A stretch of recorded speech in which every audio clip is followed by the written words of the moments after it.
Welcome to episode 5 of Curious Mama Conversation. In this episode, we'll be sharing about parenting with special needs kids. In recent years, we have more awareness about special needs children, and I think there's a need to talk about the parenting's opinions and our considerations when raising special needs kids. And this time around, we're very happy to have Bernard with us, my colleague in iFAST, and Ava. Can you share with us how do you feel when you first discovered that you have your kids have special learning requirement? Okay, my job, of course, officially is to run investments, but my job at home is actually to be a father. And when we knew that my kids had some learning needs requirements, we really didn't know what to do. So my son has a very simple needs. He has a color deficiency issue. Of course, in normal terms, we call him colorblind, and he's very okay with this term colorblind. He's already 20 years old. We realized that it really didn't affect him much at all. It was us as parents who had strong concerns. Like to him, the luminous yellow, the highlighter yellow, is green color. And all forms of green color to him is also green color. He cannot tell dark green, light green, or even some shades of blue. So to him, it's actually very normal. And even running through life, he likes to play tennis. So we always have a joke with him. We say, hey, tennis ball is yellow or green. You can see one. Yeah. So actually, a lot of time, it might be the parents who's a bit more concerned rather than the child. Okay. Then how about? For myself, so I have a child that is recently diagnosed on the spectrum. And I think we always knew that he was a bit more sensitive child, and he finds it a bit hard to relate to other people. Academic-wise, learning-wise, he has no issue, but in terms of like understanding different emotions, regulation, trying to relate to people, it's a little bit of a challenge. And I think when we got the diagnosis, I think for me as a parent, I was a bit worried in terms of for him to kind of like being looked down, I guess, in some ways, and being teased in school. I guess these were the two things. And I think schooling options as well were the few things that we were thinking about in terms of what is possible, what kind of support that he can have in the future, and what kind of options and alternatives that we could explore to help him to be supported and eventually thrive his own ways. I think there's this anxiety when you first discovered. So, for example, you when you first discovered that your son see color differently, what do you do to understand his condition more, or what do you do to help him overcome it? There were a lot of deniers within the family. Like example, my wife and me, we all had different points of view. So I came to say, hey, let's just go and check it out. Yeah, but when he was too young to even see a doctor to read numbers, we realized cannot access yet. Yeah, but when he was old enough, I think the first thing that we did was that let's look at medical interventions. That means let's get him diagnosed first. A diagnosis doesn't mean anything strange at all. In maybe 10, 20 years ago, or even during our times when we were younger, any of our friends with learning needs, they may not even be diagnosed at all. Along the way, we all may just think that, this person is, in the Hokkien term, this is a pai kia, just cannot study very well. But now that we understand special needs a little bit more, with different learning needs conditions, so it can be a color deficiency. I have a second child, my daughter has another learning anxiety issue as well. We really realize that there's no big problem at all. Yeah, so I guess the first step is to get yourself correctly medically diagnosed first. Yeah, sometimes medical intervention can come in, to advise us how best to be handling things. Agree with you. Sometimes it's the worry that parents have, and if you really sit down and think about it, right, what is the worry that caused the parent to be so worried?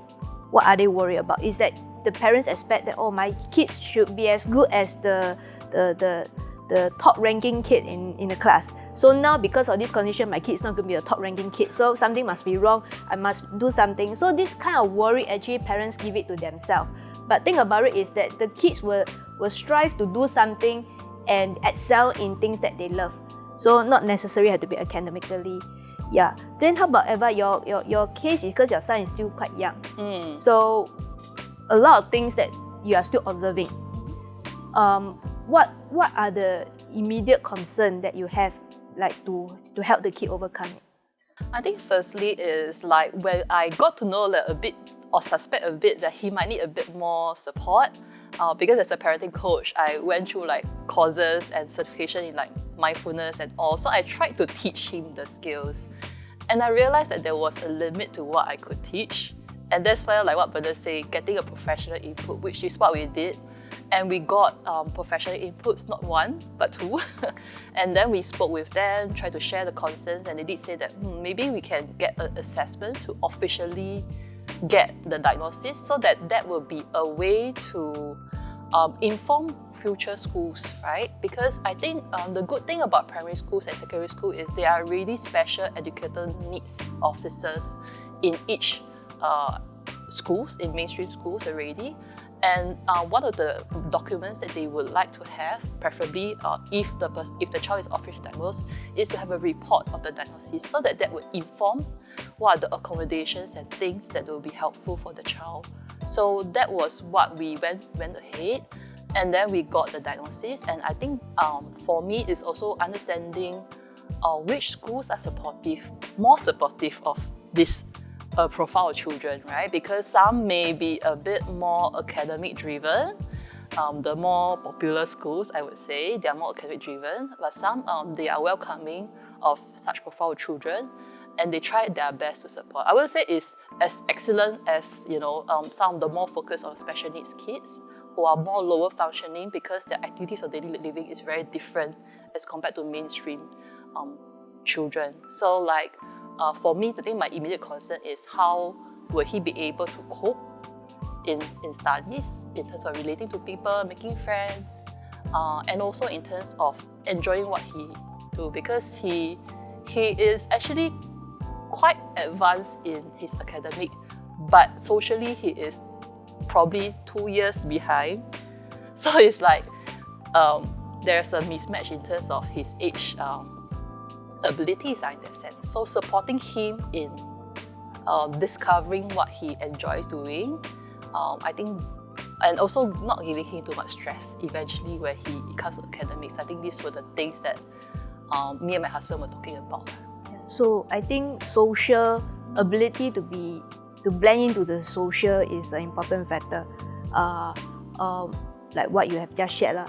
So for my case, my second kid is dyslexic.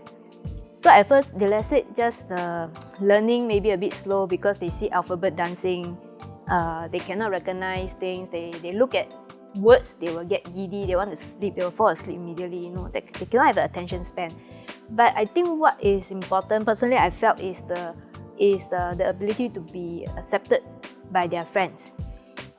When my kid first go to primary 1, and she saw classmate in the same swimming pool compound, so she go and ask the classmate, can I play with you?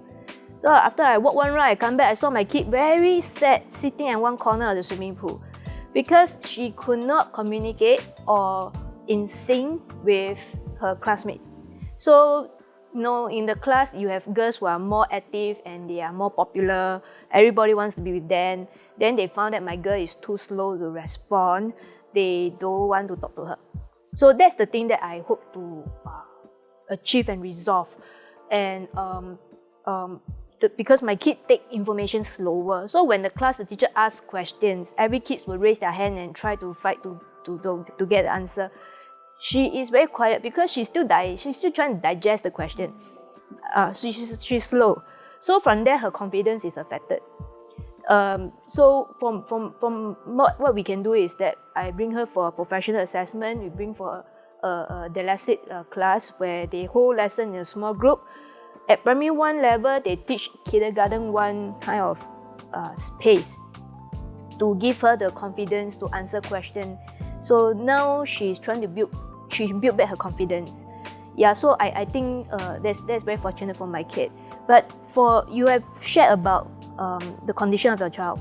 What have you done, or what will you suggest to help your kid to build back their confidence to socialize?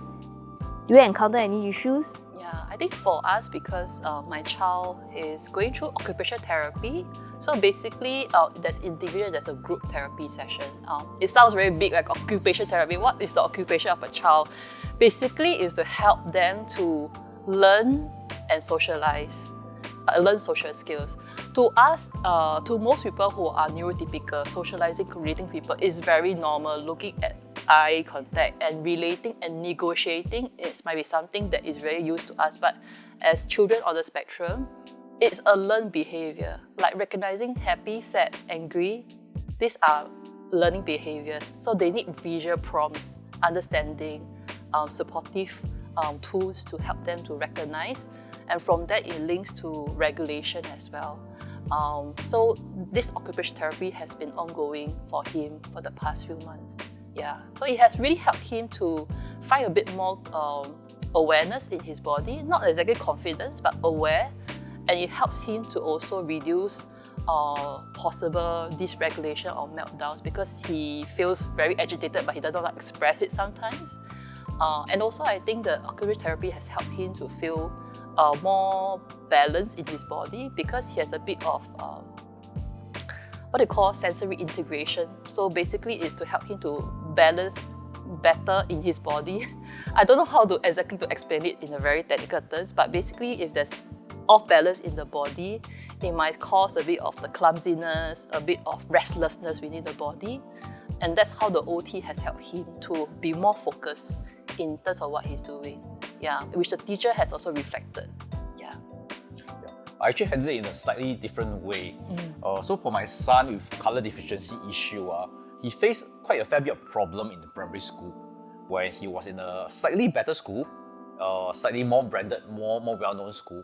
But actually on the contrary, when we actually shifted him during Set 1 over to a school in more community environments, we realized that actually in that neighborhood school community environment, he actually thrived. He did very, very well in the environment. Really because in that neighborhood environment, it is actually much more inclusive. In a situation whereby there's a variety of different classmates with different abilities. And putting all of them together, especially CCA really helped him fantastically well. Yeah, that's where everyone of different abilities coming together to be doing the same task. Yeah, so actually in a neighborhood environment, I must say I was so impressed by what the schools are actually doing. So that actually brought them together in the social environment. I agree. I think parents should try not to be formal and focus on building the kids' confidence and ability to socialize and put them in an environment that is suitable for them. That will help them to grow before we come and look at academic requirements, etc. Yeah, I think there are different pathways of success, and success is so different from different children, right? So it's really about meeting our children where they are and providing them the support and the environment to help them to flourish and thrive in their ways. So Ava, for your boy, right, you have been trying to find solution and understand his condition, find solution for his current immediate needs. Do you have any concern for medium term and even long term?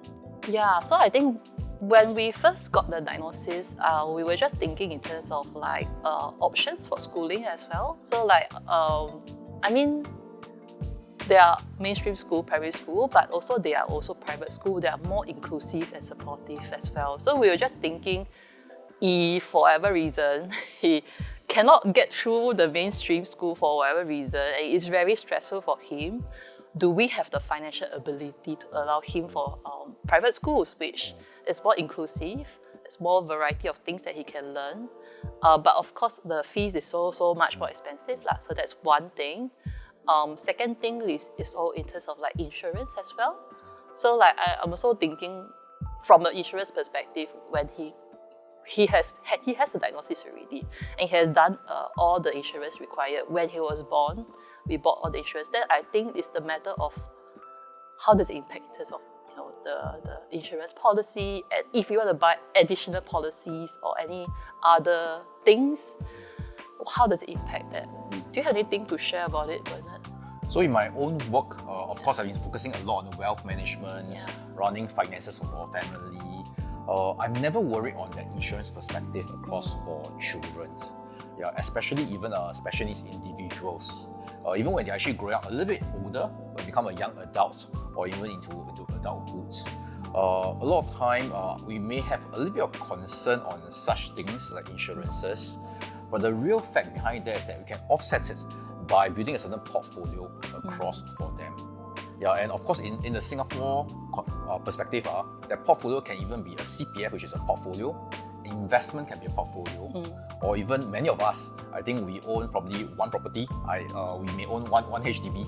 The HDB itself is actually a property that can be used to offset all their needs.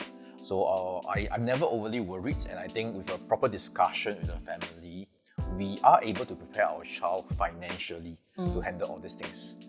Yeah, but one area that I'm concerned with, not about preparing finances for them, but rather how will a special needs child grow up in future, and to find a job scope which understands his needs and his requirements. Because that work might be even more important. Because we can prepare school from his 7 years old until maybe 18, 19, 20 years old. But from 20 years old onwards, until when he retires at 65 years old, there can be 40 plus years where he needs to earn an income for himself. That might be a bigger concern. So in the last few years, I've been focusing a lot on special needs employments, maybe high functional or even mid-functional, even slightly lower functional individuals to find jobs for them, something suitable across for them. So I would focus on that part a little bit more than building just a lot of riches and wealth across for them. I think it's good to give them a skill. And actually, as much as the parents want to give them the skill, sometimes the kids has different ability to pick it up. So with experience in working with special needs family, what will you suggest for them? Because when the kid is 12 years old, the special needs parents has to start planning what happened after 18 to 20 to 30. And they also don't know how well can the kids take care of themselves. What suggestion do you have for this family to get ready today, just in case that the kids need more help in future? Okay, because of my work across with families, a lot of time, some families may have one or even multiple special needs child at home. We focus on one part, especially if the child is slightly mid-functional, to maybe there's multiple disability, such as his functionality is a little bit lower. Then we always introduce this thing called deputyship. I think deputyship is a concept which not many special needs families are aware of. We are slowly starting to discuss more and more. What exactly is a deputyship? Like for many of us, if you are less than 21 years old, I think we don't make decisions. Our parents are the one making decisions across for us. But once we reach 21 years old, technically we are able to sign documents and to acknowledge things by ourselves. But for a child or a young adult with needs, learning needs issue or needs environment, he may not be able to have that capacity or ability to acknowledge things by himself. So the first part that I would encourage a special needs family is that if the child have a concern on there, then maybe nearing 21 years old, apply for a deputyship across for him, such as the parent carry on making such life decisions or even signing legal documents across for him. So that can be the very first part that we actually start with. Then, so that's the decision-making part. But we know that as an individual, they will have lodging requirements, they have medical requirements, and as whatever is covered, insurance may not be covering them as much as we like to. So what will you actually suggest? I know every family is different, but broadly, what would be the advice that we can share with families on preparing for their kids as the kids grow older and the parents also grow older?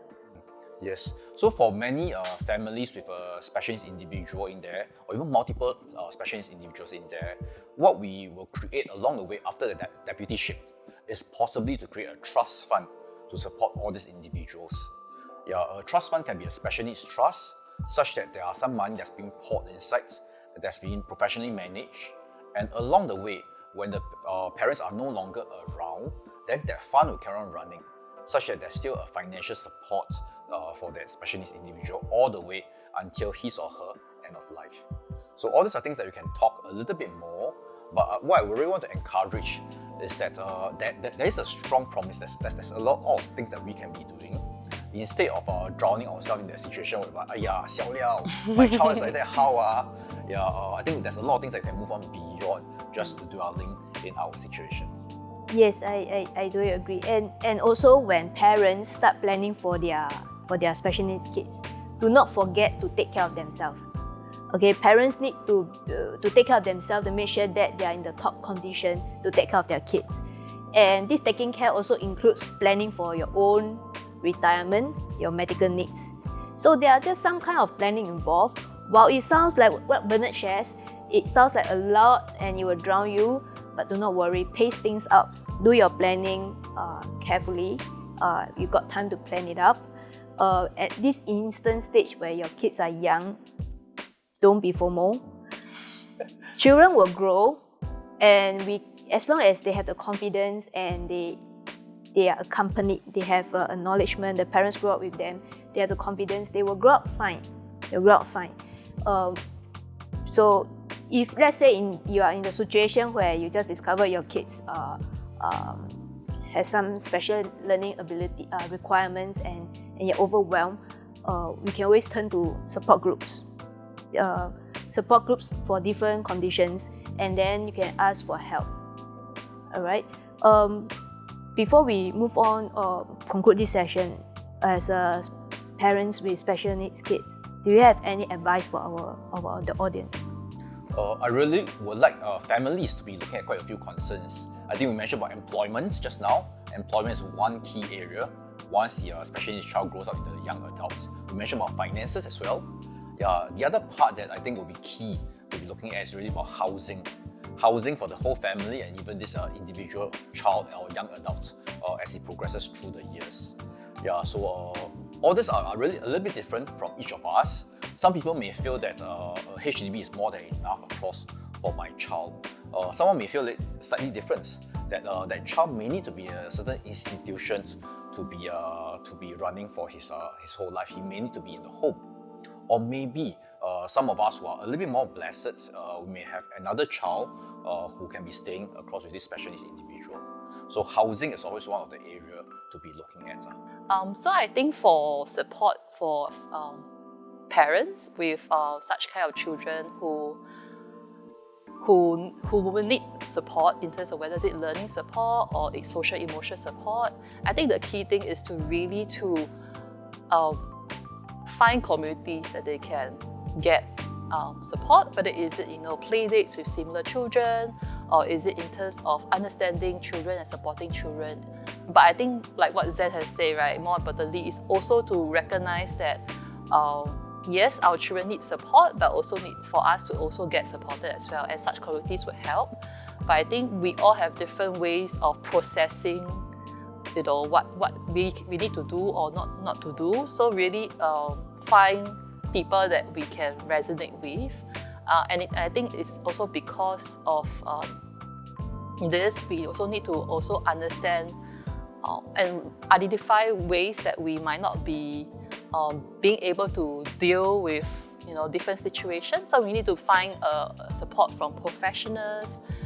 We might need to process things with different professionals, like whether it's a counselor, whether it's a psychologist, or even a coach. So it's really about identifying different support systems for the parent and as well as with like-minded parents as well. And also for the children as well. Yeah. Thank you, Ava, for sharing, and thank you, Bernard, for sharing. In this episode, we have shared some of the key concerns that we think parents with special needs kids would be interested to know, and we offered some insights and solutions to parents and help them to plan for their kids at the young age and to plan for their kids when they grow older. And if you have any question, you can just email to us and let us know, and we'll try to address it. Thank you so much.